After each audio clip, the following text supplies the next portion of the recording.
उत्तर प्रदेश में राष्ट्रीय लोकदल के पदाधिकारियों ने सभी जिलों के मुख्यालयों पर प्रदर्शन किया। मुजफ्फरनगर में रालोद कार्यकर्ताओं ने किसानों की समस्याओं को लेकर एक ज्ञापन मुख्यमंत्री के नाम जिलाधिकारी को सौंपा, जिसमें उन्होंने किसानों को असंतुलित वर्षा तथा प्राकृतिक प्रकोप से हुए भारी नुकसान से सरकार को भरपाई करने, गन्ना और आलू का उत्पादन में किसानों को लाभकारी मूल्य न मिलने और सरकार के द्वारा 2022 तक किसानों की आमदनी दुगनी करने का लक्ष्य का वादा खिलाफी करने के जैसे मुद्दों को उठाया। इस दौरान बुढ़ाना से विधायक राजपाल बालियान, मंडल अध्यक्ष प्रभात तोमर आदि कार्यकर्ता पदाधिकारी मौजूद रहे। आज हमारी राष्ट्रीय लोकदल पार्टी की ओर से हमारे नेता जयंत चौधरी के निर्देश पर पूरे प्रदेश में हम लोग ज्ञापन दे रहे किसानों की समस्या के लिए।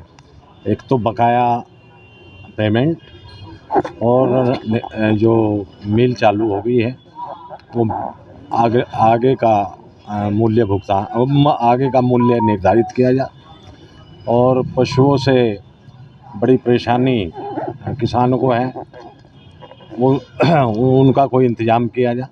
जो धान और आलू का मूल्य है, धान और आलू की खरीदारी और उसका मूल्य MSP से उसका रेट निर्धारित किया जाए और खरीद फरोख्त। आज ज्ञापन का मेनली उद्देश्य ये था कि शुगर फैक्ट्रियाँ चल चुकी हैं, सरकार ने अब तक कोई रेट डिक्लेयर नहीं किया है।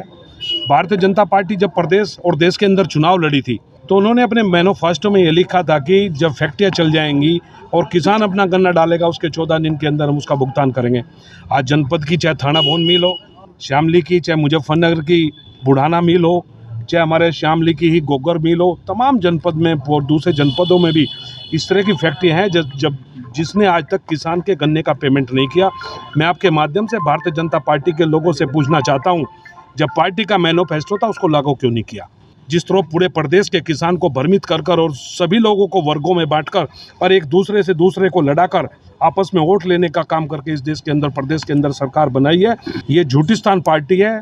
किसानों को गुमराह किया है पूरे प्रदेश के अंदर।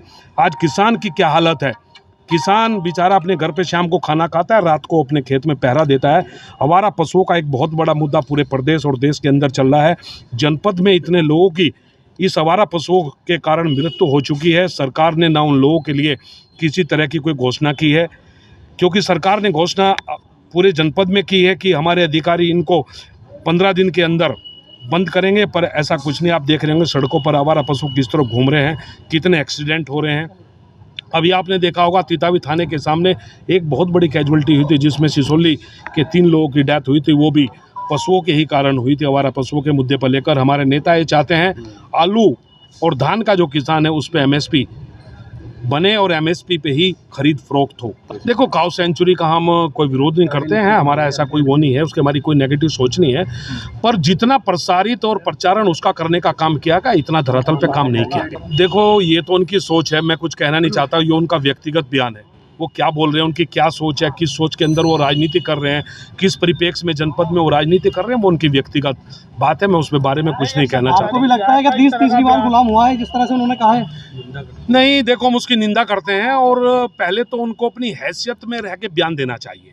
पहले उन्हें अपनी हैसियत में रहकर बयान देना चाहिए। राकेश टिकैत जी हमारे इतने बड़े नेता हैं, प्रवक्ता हैं भारतीय किसान यूनियन के और लोगों के, किसानों के मसीह हैं और लगातार किसानों की लड़ाई लड़ रहे हैं। हमारे आदर्श किसान मसीहा स्वर्गीय महेंद्र सिंह टिकैत जी ने जिस तरह किसानों की लड़ाई लड़ी और देश के किसान को अपनी लड़ाई लड़ने का तरीका बताया कि अपनी लड़ाई किस तरह से लड़ते हैं। राकेश टिकैत जी चाहे नरेश टिकैत जी राष्ट्रीय अध्यक्ष हो, निरंतर किसानों की बात को पूरे देश और प्रदेश के अंदर बड़ी मजबूती के साथ उठा रहे हैं। और जिस तरह के MLA ने ये एक आवाज़ निकालने का प्रयास किया, ये उनकी घटिया मानसिकता दर्शाता है। मैं उसकी घोर निंदा करता हूँ। ऐसा कुछ नहीं है। सरकार का मैनिफेस्टो ये था कि फैक्ट्री चलते ही जैसे ही किसान की ट्राली तुलेगी उसके विदिन 1 वीक उसका पेमेंट उसके खाते में पहुंचेगा। आज किसान ने अपना गन्ना डाल दिया है और किसान अपने उस गन्ने के पेमेंट के लिए पिछले 4 महीने से बुढ़ाना शुगर मिल के गेट पर बैठा है। चाहे गोगर शुगर मिल का मामला रहा हो, जनपद नहीं पूरे प्रदेश के अंदर इतनी मिलें हैं, कई हजार करोड़ रुपया भी सरकार पे बकाया है। सरकार के लोग गांव में जाते हैं, मैं आपके माध्यम से किसानों से आग्रह करना चाहता हूं कि वो इन लोगों से पूछे कि सरकार है, सरकार इनकी चल रही है देश और प्रदेश के अंदर, इन्होंने अपने मैनिफेस्टो में कहा था 14 दिन के अंदर या तो पेमेंट करेंगे वरना ब्याज सहित पैसा